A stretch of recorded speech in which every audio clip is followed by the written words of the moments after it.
Welcome to this free immigration help channel. Today is March 7, 2023, and we are getting into volume 27 of me answering your immigration related questions and your comments. Before we begin, I'm going to mention, as I mentioned in every single video, I am not an immigration attorney. This is not a legal advice.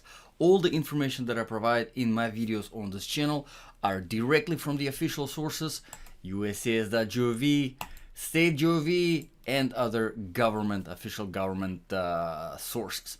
So without further ado, let's start with the very first question from Salma Zaidi. I-130, I applied for my sister in 2017. Could it be possible? Can I expedite the case as she's already in USA?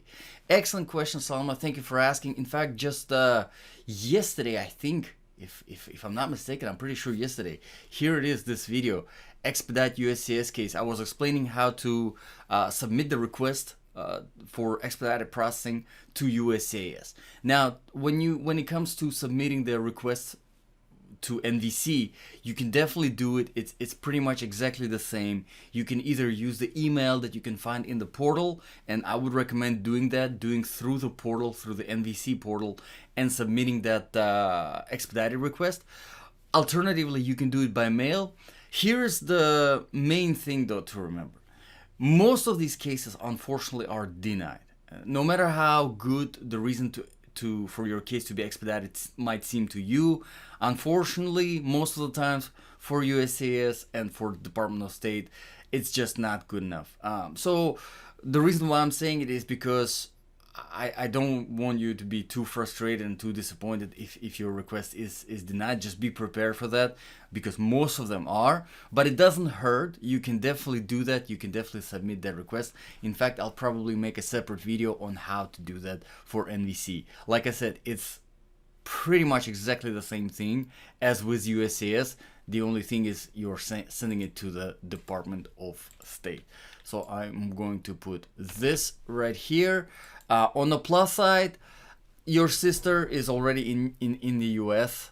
That's a huge plus, because a lot of times, I mean, for brothers and sisters, there's a huge backlog right now for immigrant visas. So most of the people are just waiting from their home countries. Your sister is here. That's great. Her case most likely is still going to be processing for a very, very long time, and they're not going to expedite it, but at least she's here with you. That's really, really good. All right, let's move on to the next one from Satawat. I'm sorry if I'm mispronouncing your names. Shripang. I'm sorry if I'm mispronouncing it. Great video. Watch it all the way through. Thank you for watching. My question is, before I leave the country, should I wait for the actual travel document, or may I leave the country while the application is processing after I do the biometrics? Great question. So whenever it comes to the travel document, if you look at the application I-131 form, you will see that there's actually a way to get that travel document sent to a foreign country, to the consulate in the foreign country. So USCIS, they definitely do understand that sometimes you can't wait for the actual travel document to arrive in the mail, and it's urgent, you have to travel. So they allow you to travel before getting that travel document. However, with that being said, I would definitely recommend waiting for it. If it's not an emergency, if it's not, urgent matter, same thing as an emergency. I don't know why I'm doing synonyms, but if you really are not in a rush, and if you can wait, if you have opportunity to wait for that travel document to arrive first, I would definitely recommend doing that and not risking, because it's an official document getting sent to a foreign country.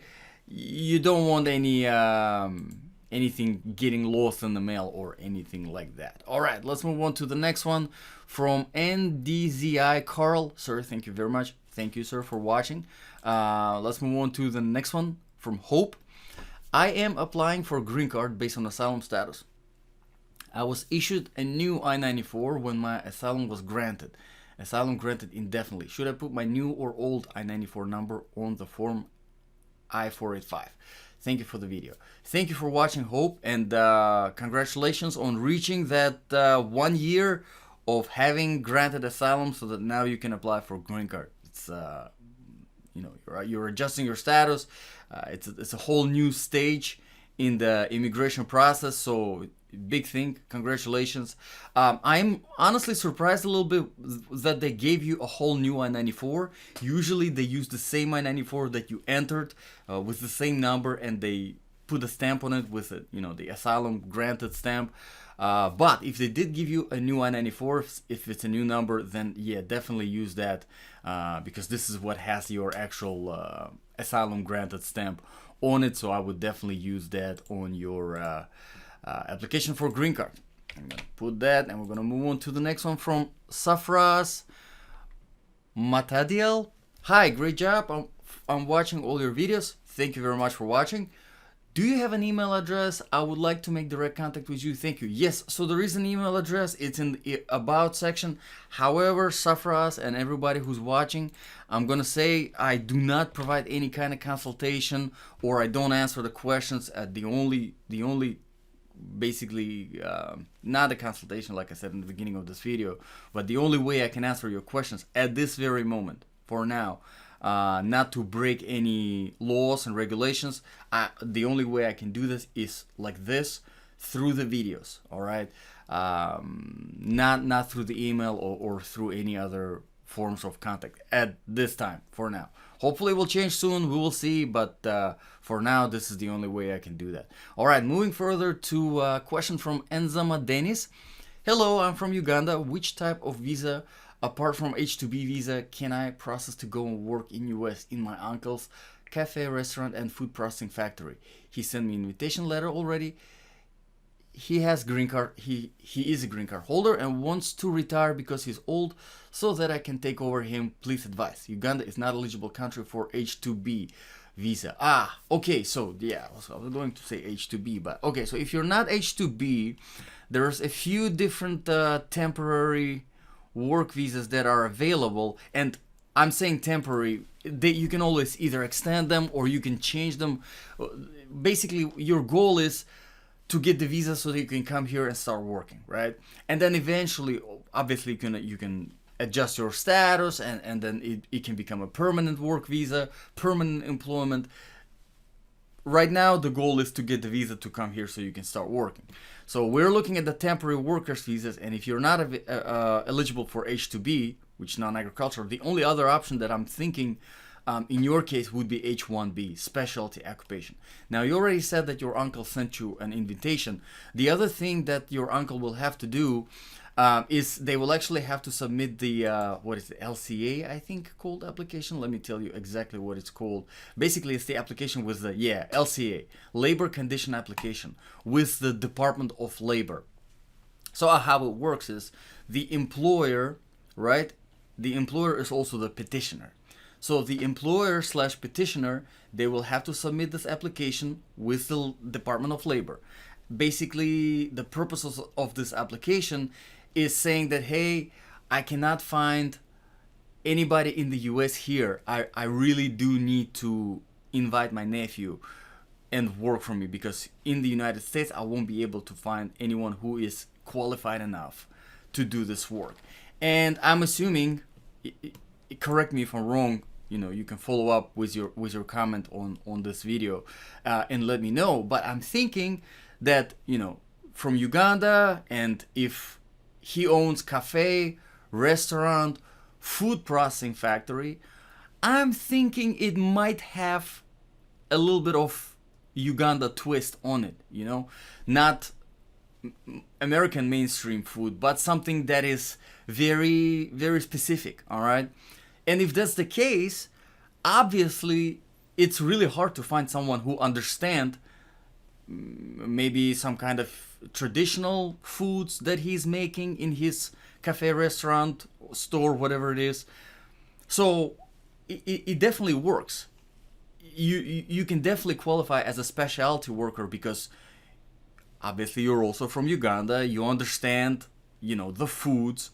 Maybe how to cook them, or at least you can learn, because again, you grew up in that culture. You understand how it works, compared to someone who's here in the United States, who was born here and grew up here. You see what I mean? So with that being said, couple of things your uncle will have to do besides the invitation. it's that labor condition application with the Department of Labor, and also he will have to do that. I believe it is I-129 petition for temporary worker. Basically, let me see if I can find that in the forms. Temporary work visa. Let's see if I can find this and tell you exactly which one. Nope. Worker. Maybe like this. Petition for a non-immigrant worker. There we go. So petition for a non-immigrant worker. I-129. I actually done a video on this channel, but these are the two things that your uncle will need to start working with. The Department of Labor and also USCIS, because most of the stuff, whenever it comes to inviting a foreign worker, it is on the petitioner, on the employer to start and actually get that process off the ground. So I'm gonna put this, and if you have any follow-up questions, definitely let me know. And we're gonna move on to TNR channel. Thanks for the updates. You're very welcome. My question is, my husband is an American citizen. We have got from NVC. Me and my daughter is documentary qualified. Congratulations. And now we've been waiting for an interview for months now. Why is it I have me waiting so long when I'm qualified? And then there's a comment from Ikram. Ours is almost 10 months now, documentary qualified May 14th last year. Okay, so answer TNR, to answer your comment, your husband is an American citizen, so I'm assuming your daughter is under 21, unmarried, and obviously you yourself, spouse of an American citizen. There is no visa cap. So as soon as you are documentarily qualified, the visa is already available. I am assuming you already got either the email or by mail saying that your case has been forwarded to the local US embassy for further processing, meaning that there's really not much processing that they need to do. All they really need to do is just to schedule an interview for you. If you haven't received an email like this, I'm thinking, within 4 months you probably already should have. I would recommend submitting a public inquiry with NVC. You can either do it directly through the NVC portal using the contact information that they have over there, or you can also Google, just type in NVC public inquiry form or Department of State public inquiry form, and I would obviously put all your information, case number and all that sort of stuff, and submit it to just kind of give them a little bit of nudge. Now 4 months is not something to worry about too much. I've seen some situations where it was taking longer. I don't think it's the 10 months is okay. It's a little bit too long. I'm thinking maybe Ikram's, maybe they don't have the immigrant visa available. Because they don't specify whether it's for which category they're in. Obviously, you don't fall in any category on the visa bulletin because your visa is available immediately. So submit the public inquiry. That would be the recommendation that I would make here. And for Ikram here, I would say, you definitely need to. For Ikram, definitely need to follow up because 10 months is a little too long. Up to about 6 months, I understand. But 10 months is a little bit too long. 4 months is not bad though. It usually does take about 3 to 4 months to schedule that interview at the local U.S. embassy. All right, let's move on to the next one from Enzema Dennis again. Nice, thanks. You're very welcome, Enzema. Hopefully I was able to help you with this answer right here. Amanda Libra, now you're saying the right. Thank you. You're very welcome, Amanda. Good night. Good night. From Milan, my case USCIS F2A, priority date 22nd February 2022, and I'm a US citizen now. Oh yeah, okay. So your case is still with USCIS. So Milan, basically, I'm going to explain the situation that Milan has. Milan, he petitioned for an alien relative as a permanent resident, all right? While he was waiting for the application to be processed, he became a US citizen, and he was asking basically what to do. So his case is still with USCIS. So whenever your case is still with USCIS and you had the status change, definitely as soon as possible notify USCIS that you had a status change, so that when USCIS transfers your case to NVC, they already transfer it with an updated status. You not as a permanent resident, but you as a citizen, all right? It depends on, however, the timelines. If you are too close for the completion of your case, for your case to be processed and approved by USCIS, if it's a month or something like that left, still submit the request to change the status. But don't be surprised if it's not, because these cases, they do take a little bit of time. Now, in situation with Milan Patel, we're going to actually take a look, and I'm going to use this opportunity to demonstrate the navigation on USCIS. So we're going to go to the homepage of USCIS. We're going to click on Tools at the top of the navigation menu here, and then we're going to scroll down to Case Status Online. And I'm pretty sure there's a faster way to do it, but that's just the way I'm used to doing it. US processing times right here. And we're going to select Form I-130. So let's see, F2A, that means permanent resident filing for spouse or children under 21. And then California Service Center, let's take a look. And that is a little bit more than 2 years. So a little bit more than 2 years. If Milan submits the request and it is addressed within a month or two, hopefully, and they change the status from F2A to now U.S. citizen filing for a spouse, parent, or child under 21, California Service Center, it cuts down the time by a lot, 15 months. 15, more than a year. So you can see it's as soon as you change the status, it's very important. Make sure to request the status update with USCIS. Again, it might take some time. It might take a month, 2 months, because I mean, really what you're doing is you're sending the cover letter and then just, or the email. I would recommend doing both, and then just waiting for them to review it and update the status. And obviously it takes, especially now, there's a lot of delays with USCIS, unfortunately. So it can take some time. So I wouldn't be surprised, Milan, just in case, if you submit it and then your case is still processed as permanent resident and then it is sent. So keep that in mind. All right, let's move on to the next one from Praveen Bhaskar. I entered US on B2 visa and was asked how long I would stay here.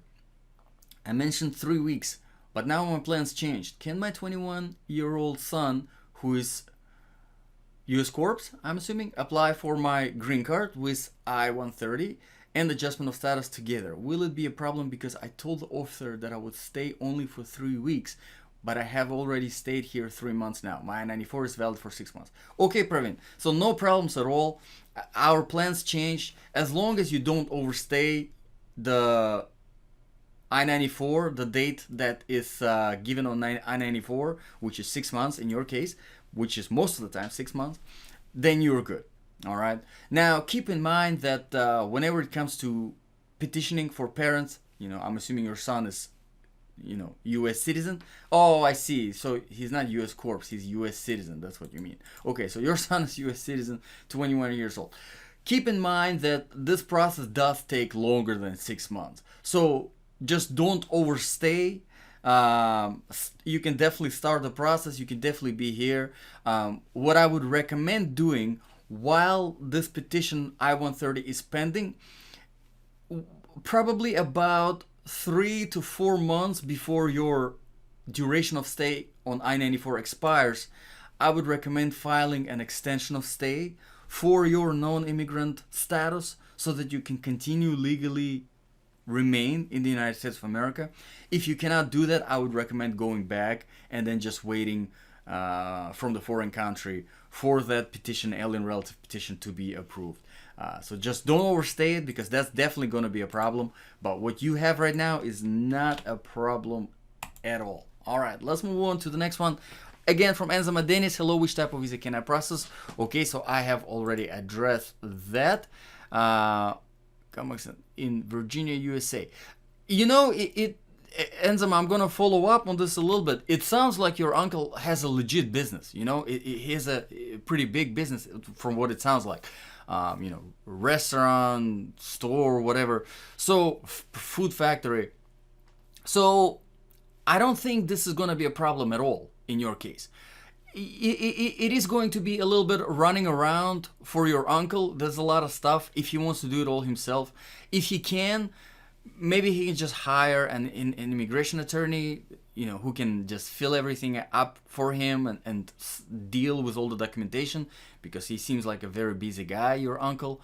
But it should not be a problem at all. I mean, everything seems to be working out in your favor, because if it was a little bit kind of finicky whenever it comes to the work visa, usually I would just say like, hey, this is a specialty worker visa, all right? Meaning that you cannot find anyone like this in the United States. And that's what the Department of Labor looks at. They look at whether or not you qualify really as a specialty worker. Or they will say, hey, you can find people like this in the United States to do this job. But in your case, in your uncle's case, I think it should be working out without any problems. Just dealing with the documentation. That's the biggest issue, really. And then waiting, of course. All right, Enzama Dennis again. Wow, you're absolutely perfect. I love everything about this. Thank you, Enzama. I appreciate it. Thanks, Baba. Which visa type? Yeah, so I think that would be the best. The H1B. Definitely that one seems to be the most applicable. All right, moving further to Praveen. Okay, so I've already answered that, so I'm gonna put this and we're gonna move on to the next one from Patrick Hepburn. It is a shame you do everything required and it takes years to get conditions removed unless you can pay additional $2,500 and get your application approved in 45 days. Money talks. God bless America. Patrick, I'm not entirely sure what you're referring to when you say $2,500. Not sure what fee is that. I'm thinking maybe that's an immigration attorney fee. The thing is, when you're hiring an immigration attorney, they don't really speed up the process. The only thing that they do is they get you to fill out the application. They review your application to make sure everything's correct. Maybe they will send it for you. Obviously, they'll charge you for postal fees and all that sort of stuff. But there is no speeding up the process using the money, especially whenever it comes to applications like renewing the green card, for example. I do agree, though, a lot of this stuff is really unfair whenever it comes to immigration. I mean, just look at the immigrant visa backlog. I mean, I made this video. If you want to see unfair, look at the immigrant visa backlog, because that's really where the unfair stuff happens. But again, with applications like this, you paying USCIS, you paying for the mailing, and that's really it. You don't necessarily need an immigration attorney in this case, and just because you have an immigration attorney is not going to speed up the process. All right, let's move on to the next one from Shabash, Bangladesh. All right. Dear sir, can you help me for meets and unification with my son who living in USA? His age is 18. I was previously visited to USA by immigration visa. Few days later, I was back to my country, Bangladesh, for my family needed. Now I want to go back to USA to my son. Please help me cordially. May God bless you. Okay, thank you very much, Shabash, for your kind words. Let me ask you this. If you have been here on an immigrant visa, at least that's what you say, you've been here on an immigrant visa, what were the conditions of the immigrant visa? Because a lot of times when you get the immigrant visa, most of the times it is that, I don't remember the numbers, I think it is I-551, which is a temporary permanent resident card. It's not a temporary permanent resident card when you get it at the embassy. It's just an immigrant visa. But once you enter the United States of America, once your passport is stamped, that visa becomes a temporary permanent resident card. And with that temporary permanent resident card, you can go back and forth to United States and from the United States without any problems. So I'm thinking if you had an immigrant visa, that might be the case for you. That's why I'm asking how you got it, to kind of confirm that. But check that immigrant visa that you have in your passport, what number it is. If it's that I-551, which I'm pretty sure it is, and I'm gonna open my browser here and let me actually type it up here. I'm gonna double check if this is, yes, Okay, yes, this is it. This is a temporary I-551. So upon endorsement, it becomes temporary permanent resident card. So if you have that in your passport, you don't need to worry about anything. You can travel back and forth without any problems at all. So thank you for your question. Please follow up if you can on this video, and yeah, hopefully I was able to help you and answer. Okay, moving on further to Amanda Libra. You are I'm assuming I'm upside down. Not sure, Amanda. Not sure why am I upside down. Maybe something with your device. Check that. Moving further to Glenn Gubin. Thank you for the information. I'm actually in F1 category, and we are waiting at this moment, not F1 student, but F1 on the visa bulletin. And we are waiting at this moment for about 8 years. Our documentary qualified is not so far from the documentary qualification. I'm assuming this is not so far from the current bulletin date. It's about half a year from December 14, which is current for an F1. But the main thing is December 14th for an F1 category is already didn't move for a year and for a month. And no one knows when it will start to move and for how much will it. Moved for only 1 month forward, and then slowly but surely will be moving, or it may be stuck again on the next month for an extended period again, as it happened with current date December 14, or maybe luckily it may jump forward for a good amount of months just to roulette. Yeah, Glenn, Gleb, unfortunately that's what I was talking about whenever it comes to unfair. It's ridiculous, and for everyone who's watching, I'll show the visa bulletin what F1 category is, and you probably think of F1, maybe it's somebody far relative waiting for so long, already waiting Gleb here for 8 years. 8 years. And you know what F1 categories is? Unmarried sons and daughters of US citizens who are over 21. Sons and daughters of US citizens. And the person is waiting for about 8 years already. That is unfair. That is some crazy timelines. So if you're not familiar with that stuff, I would recommend again checking out this video, understanding visa bulletin, because I really do want to bring this more to attention, for people to see, because a lot of people do not realize it.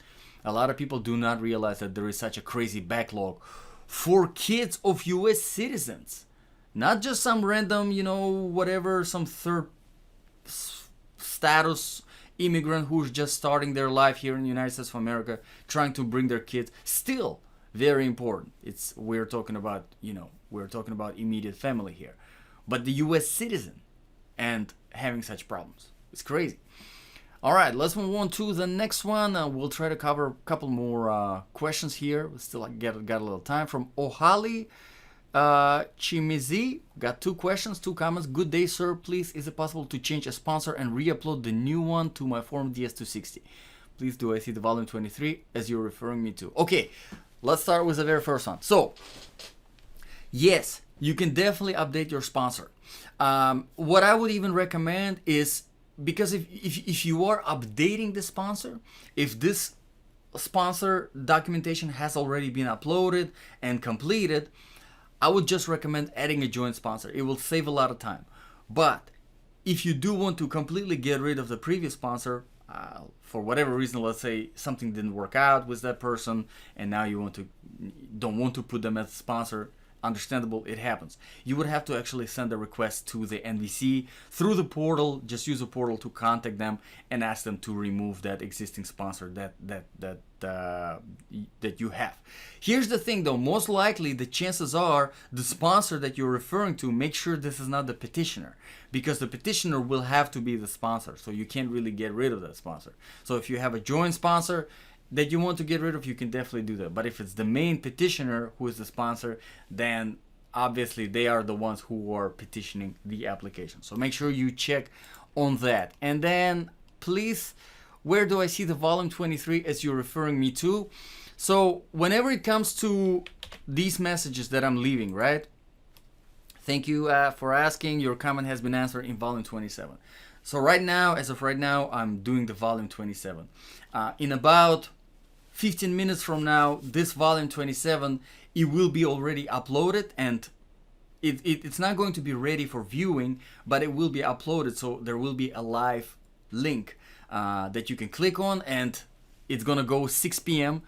because whatever I'm recording today, I will be posting. It will be going live today, 6 p.m. So if I'm putting this right now, what is it?